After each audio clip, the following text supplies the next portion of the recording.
அழகே அழகு சீரியல்ல அடுத்த வரை எபிசோடில் லக்ஷ்மி இருந்துட்டு ஸ்டேஷனுக்கு நான் வரக்கூடாதுன்னு இருந்தேன். மாப்பிள்ளை எனக்கு நெஞ்சு ரொம்ப வலிக்குது மாப்பிள்ளை அப்படின்ற மாதிரி சொல்கிறாங்க.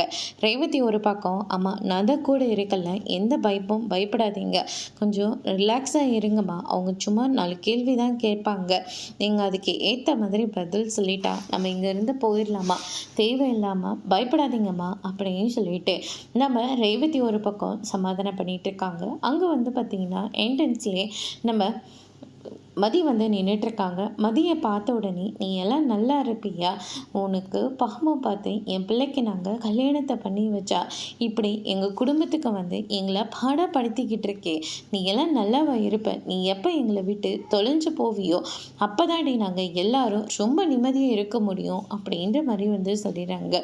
இங்கே பாருங்கள், தேவையில்லாமல் இது ஸ்டேஷனு, இங்கே பேசிகிட்டு இருக்காதீங்க, மரியாதையாக வெளியே போங்க அப்படின்ற மாதிரி சொல்லிடுறாங்க. இது வரைக்கும் என்னை யாராவது இப்படியெல்லாம் பேசியிருப்பாங்களா? இப்போ பாரு, என் பிள்ளை வேலை செய்கிற ஸ்டேஷனுக்கே வந்து என் பிள்ளை மேலே கம்ப்ளைண்ட்டை கொடுத்து இப்போ மொத்த பேரையும் ஜெயிலுக்கு வர வச்சுட்டேன்ல, சத்தியமாக வயிறு எரிஞ்சு சொல்கிறேன்டி, நீ எல்லாம் நல்லாவே இருக்க மாட்டேன் அப்படின்ற மாதிரியே சொல்லிடுறாங்க.